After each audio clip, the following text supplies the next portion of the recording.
my name is Hya. I'm a creative at heart.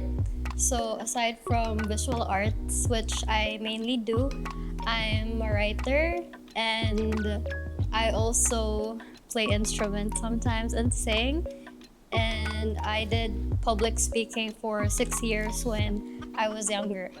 So my visual art practice is very rooted in who I am as a person. So since I'm the type of person who's very creative and I write these works, for example, it really depends on what type of art I do because I feel like there's that very colorful, creative side of me, but at the same time, there's that really emotionally intense and dark part of me. And Under Scrutiny is very dark, so it roots from the really vulnerable writings that I wrote in 2023 when a traumatic event happened to me in an academic setting. My visual art practice is rooted in that. So the first thing I do is really read through the poems I made a couple years back because I feel like when you recollect something, it's not really as exactly as it happened, but when I write, I could really feel the emotions that I felt during that time. So I reread those poems, and from that, I already have like a vision in my head of the kind of work that I want to create. And because I do digital arts as well, I start with a digital sketch, and then after that, after I render that digital sketch, I do it on the canvas. So I block in the charcoal using vine charcoal, the really big woodless ones. And then after that, after I finish my drawing, I layer it with silicone. And then if I feel like, because I use black and white silicone sealant, like the ones you use for hardware. So if I feel like it's too white, I layer it with another layer of charcoals. I don't think I have a signature style. Maybe when I'm drawing, I have a style, but when I'm also doing puzzle works, it's also a different style. I feel like I'm more versatile because I do a lot of traditional stuff. I do oil, I do acrylic and watercolor, and then as well as digital art. I feel like the catharsis in itself is the creative process.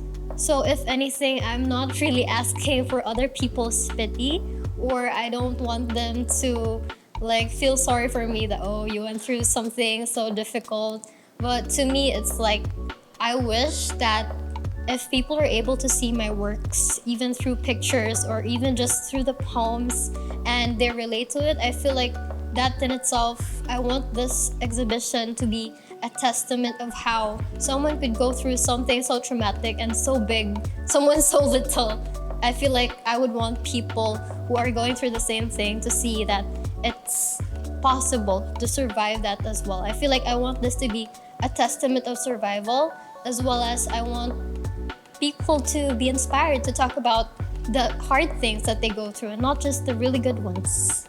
My art mentor, which is Mr. Peter, he recommended me to this place. And actually, at first, I didn't see the Making Space studio, so it never really came in mind now. It could be one of the options because I saw where someone I know, Ate Peachy, she exhibited at the TN Gallery, and I was like, there's no way my works could fit in there. I feel like it would only fit like 2 or 4 and people wouldn't be able to see the whole picture. So because really big works, they really require like at least 2 meters away to see the whole picture, and that's what I experience also when I'm drawing.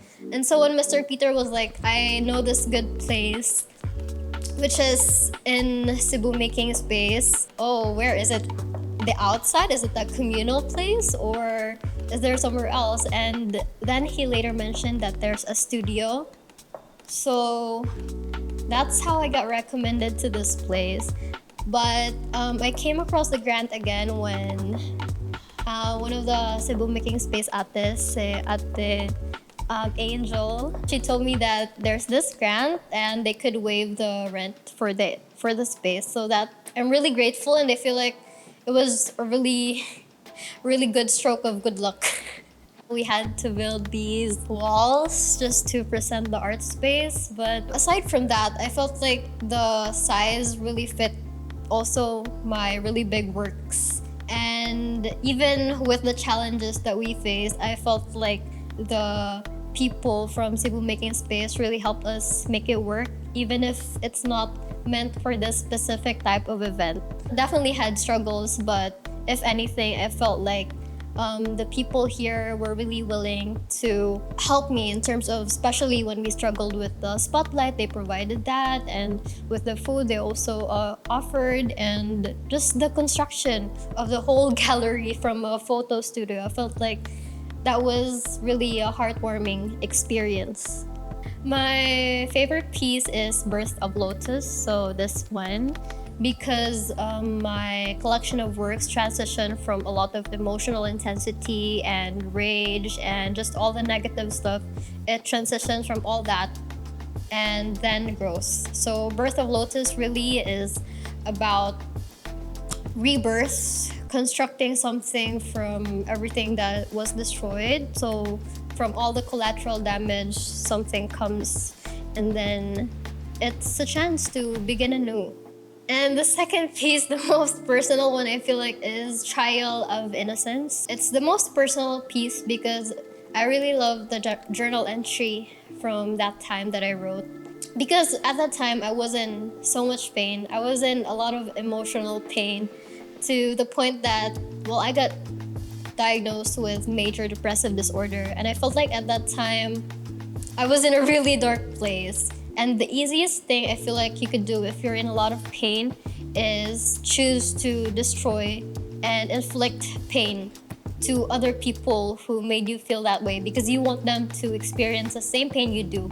In a way, it makes you feel better to be as petty. But I feel like I made the most courageous choice, which is to, instead of destroy, I chose instead to create from it.